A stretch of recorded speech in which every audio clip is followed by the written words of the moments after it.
दोस्तों, आप जो देख रहे हैं सोच रहे होंगे कि ये किस मकाम पर, किस दयार पर मैं आज खड़ा हूँ। दरअसल ये एक मस्जिद है, इतनी गंदगियों से भरी एक मस्जिद है। आप सोच रहे होंगे कि ये कौन सी जगह है। देखिए, ये मेंबर है जो किसी ज़माने में आबाद हुआ रहा करता होगा। सोच रहे होंगे कि ये पंजाब है या हरियाणा है। पार्टीशन के बाद इस तरीके की वीरान मस्जिदें पंजाब और हरियाणा में बहुत सारी आपको नज़र आएंगी, लेकिन मैं ना पंजाब में हूँ ना हरियाणा में हूँ। मैं इस वक्त मौजूद हूँ रायपुर में। दोस्तों, रायपुर छत्तीसगढ़ का रायपुर नहीं, नागपुर का एक हिस्टोरिकल प्लेस रायपुर, जिसे फ़िलहाल में हिंगना के नाम से जाना जाता है। ये जो मस्जिद आप देख रहे हैं ये नागपुर के हिंगना में मौजूद है। सलाम आदाब दोस्तों, मैं डॉक्टर रज़ीउद्दीन सिद्दीकी, खोज इंडिया में आपका एक बार फिर स्वागत है, बहुत स्वागत है। इस्तकबाल। हम इस वक्त मौजूद हैं नागपुर की एक मकाम हिंगना में। जी हाँ दोस्तों, अगर आप मेरे इस तरफ नज़र डालें तो एक मस्जिद दिखाई देती है जिसे सूदगिरनी की मस्जिद कहा जाता है, और ये रोड हिंगना बस्ती की तरफ जाता है। इस तरफ हिंगना MIDC है, लेकिन हम यहाँ पर आए हुए हैं आज एक ख़ास मकसद की वजह से।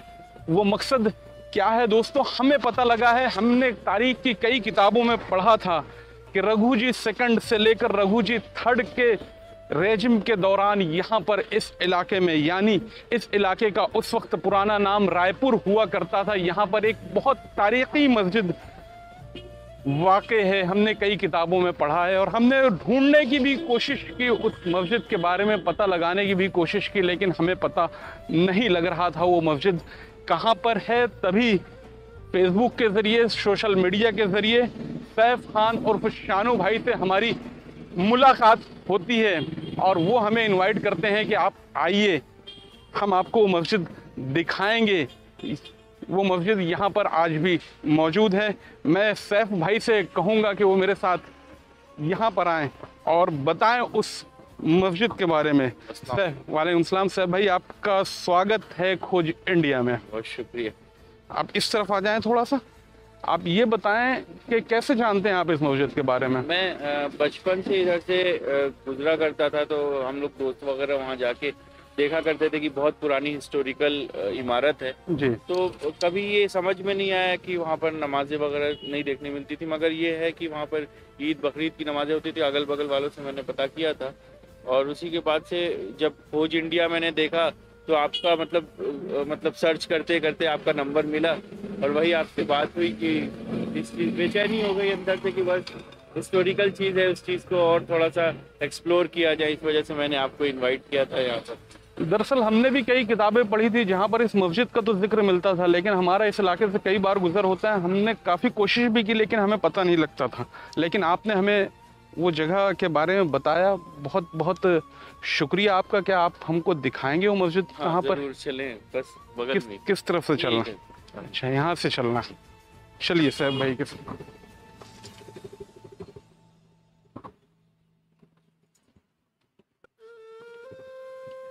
कहाँ? यहाँ पर ही है कहीं वो मस्जिद? ये सामने। अच्छा, मैं कैमरामैन को कहूँगा कि दिखाए वो मस्जिद का एक टूटा हुआ अधूरा मीनार यहाँ से नज़र आता है। जूम करने की कोशिश करे, हो सकता है यहाँ से दिखाई दे सफ़ेद वो मस्जिद। एक नई मस्जिद बनी है। अच्छा, यहाँ पर जस्ट फ्रंट में चलते हैं हम।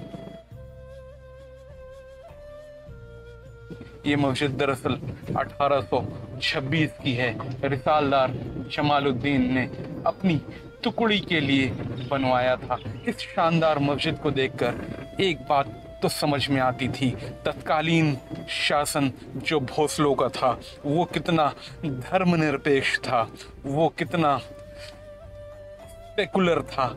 आप इस चीज़ से अंदाज़ा लगवा लीजिए कि उन्होंने अपने राज्य में इस तरीके की कई मस्जिदों के निर्माण में मदद की थी। ये मेरे सामने वाली मस्जिद भी उसी में से एक है। अगर आपको हमारी मेहनत पसंद आती है तो आप हमारे चैनल को लाइक ज़रूर करें, सब्सक्राइब ज़रूर करें, शेयर ज़रूर करें। ये देखिए सामने ये शानदार मस्जिद, ये देखिए ये वो शानदार मस्जिद है, काफ़ी बड़ी है, काफ़ी वसी नज़र आता है इसका कैंपस यहाँ पर मौजूद है।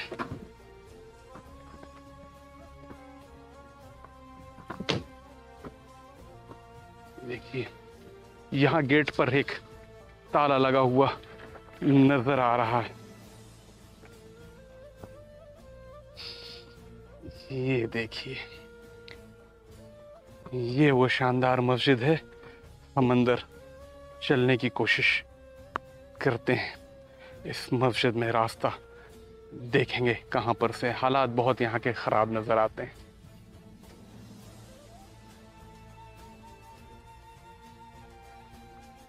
सर भाई वो कहाँ से चल सकते हैं इस मस्जिद में? यहाँ तो मेन गेट पर ताला नज़र आता है। गेट पे लॉक लगा रहता है, हाँ। ईद बकरीद में ही खुलता है। हाँ। बाकी यहाँ पर बाउंड्री वगैरह है नहीं कुछ। अच्छा अच्छा, कहीं से भी तो हम यहीं से चल सकते हाँ, हैं? बिल्कुल हम्म? यहाँ से चलिए। यहाँ से समझ गया। पैर रखो। यहाँ पर है वो तारीखी मस्जिद।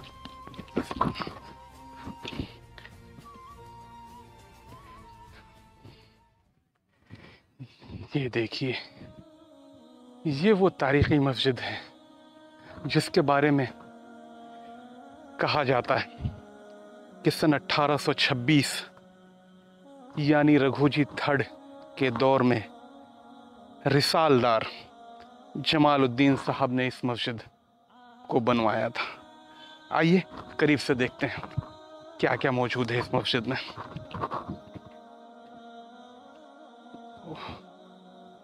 बहुत खस्ता हाल है दोस्तों यहाँ पर। ये देखिए मैं कैमरामैन को कहूँगा कि वो करीब से आए, दिखाए ये मस्जिद कितनी वीरान है। देखिए यहाँ ज़मीन पे पड़ा गोबर लीद, ये देखिए वो देखकर सिर्फ आंखें नम होती हैं। बिल्कुल साफ सफाई यहाँ पर नहीं है।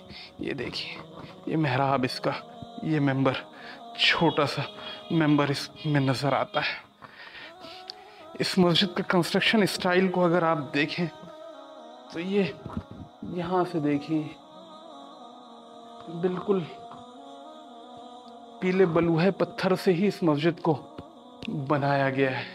इसकी छत को अगर गौर से आप देखें तो होल स्टोन, बड़े बड़े पत्थरों को छत में रखकर जोड़ा गया है और उन पत्थरों में एक एक फ्लावर की नक्काशी की गई है। यहाँ मेहराब को देखिए आप, इन फूल पत्तियों को देखिए। दरअसल मैंने नागपुर की कई मस्जिदों को देखा है और बहुत करीब से हिस्टोरिकल मस्जिद को देखा है। ये मस्जिद दरअसल मस्जिद पत्थर फोड़ जो इससे लगभग 100 साल पहले चांद सुल्तान के दौर में बनाई गई थी उसकी कॉपी है। ख़ास तौर पे ये 4 पिल्लर को मिलाकर जो एक पिल्लर बनाया गया है। आप गौर से देखें, ये देखिए, आप गौर से देखें इन पिल्लरों को, देखिए यहाँ देखिए इन पिल्लरों को। ये हिस्सा अगर आप देखें तो पूरी तरीके से मस्जिद पत्थर फोड़ की कॉपी है ये। बल्कि मैं यहाँ से थोड़ा चूना इसके ऊपर चढ़ा दिया गया है, चूना हटाकर दिखाता हूँ आप। ये देखिए हम कोशिश करते हैं आपको दिखाने के लिए। कुछ है क्या भाई आपके पास? दिखाएं।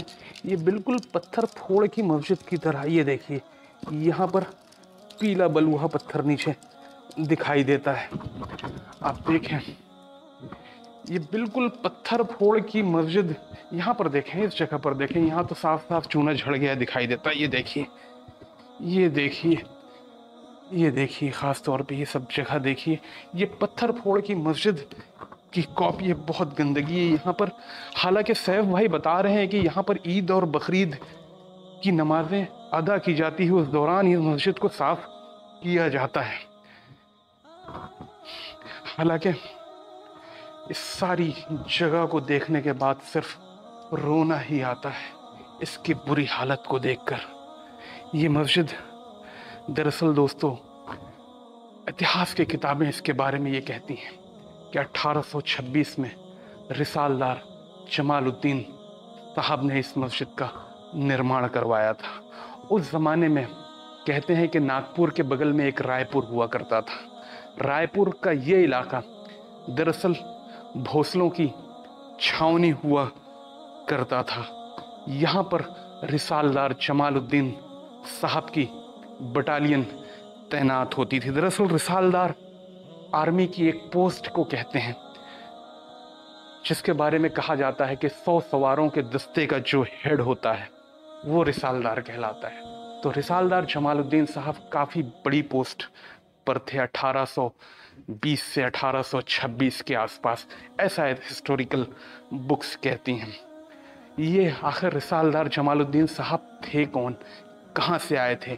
हमने इनके बारे में जब तफ्तीश की तो हमें मालूम हुआ, बहुत कन्फर्म नहीं है लेकिन हमें मालूम हुआ कि इनके वालिद का नाम सादुद्दीन था, जो भोसला रघु जी सेकंड में सूबेदार की हैसियत से फाइज थे और काफ़ी बहादुर और जंगजू इंसान थे।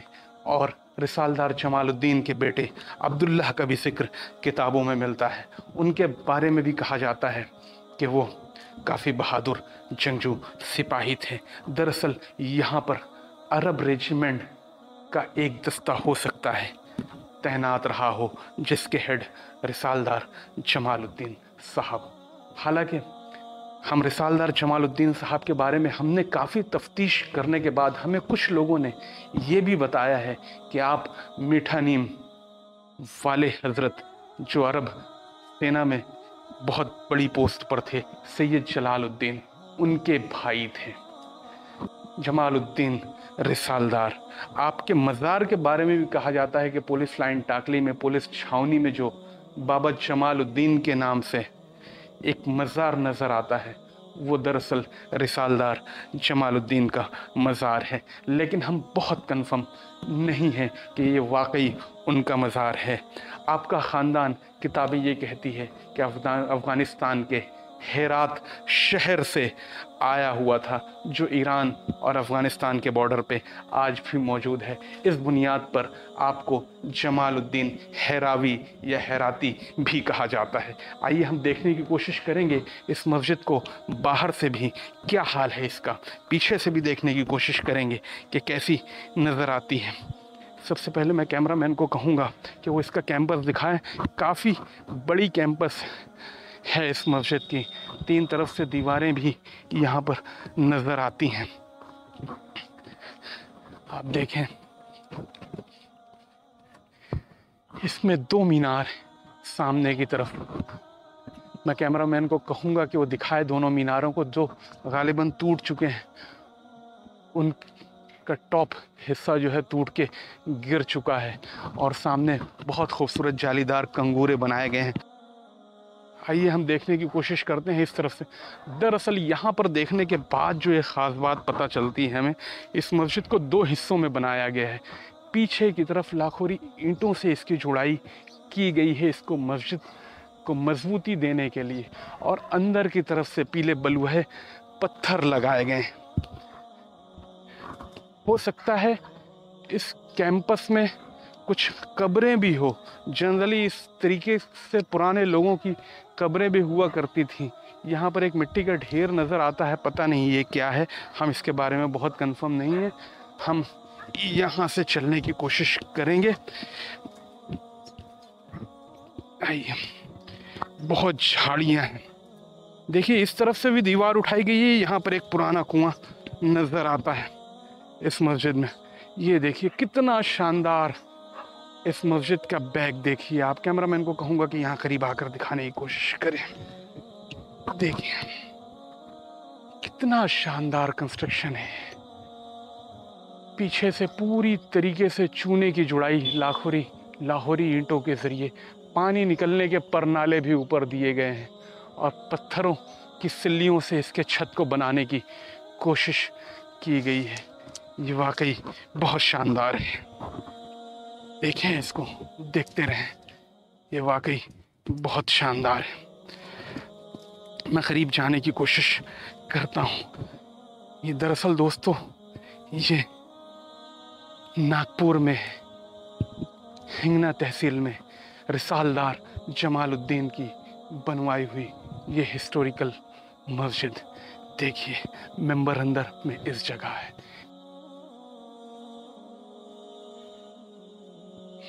ये देखिए हम यहाँ से उतरने की कोशिश करते हैं, चारों तरफ कूड़ा ही कूड़ा नजर आता है। सैफ भाई हमारा इंतजार यहाँ भी कर रहे हैं। ये देखिए इस तरफ से देखिए, ये देखिए ये काफी शानदार मस्जिद है। इसका कंस्ट्रक्शन 19वीं शताब्दी के शुरुआत में इस मस्जिद को बनाया गया है।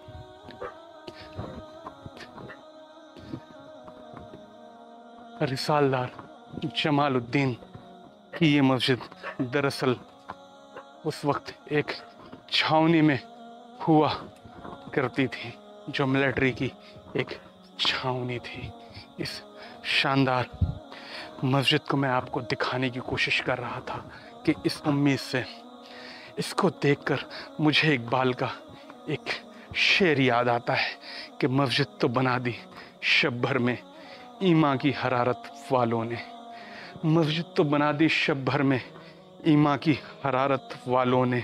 मन अपना पुराना पापी है, बरसों में नमाजी बन न सका। इसके फर्श पर फैला हुआ ये कूड़ा, ये करकट, ये जानवरों की लीद, ये गिलाज़त देखकर सिर्फ रोना आता है। इस इलाके के लोगों से, सारे लोगों से ये गुजारिश है, शहर नागपुर की अवाम से गुजारिश है कि आप लोगों से अगर बन पड़े तो कम से कम इस मस्जिद के चारों तरफ वॉल कंपाउंड को ऊंचा करवा दिया जाए और इसको आबाद करने की कोशिश की जाए। इस मस्जिद को देखकर वाकई पंजाब हरियाणा की वो वीरान मस्जिदें याद आती हैं जिनको आए दिन हम लोग सोशल मीडिया के ज़रिए देखते रहते हैं, जो बंटवारे के बाद खाली हो गई थी। मैं डॉक्टर ज़हीउद्दीन सिद्दीकी, खोज इंडिया, हिंगना, नागपुर।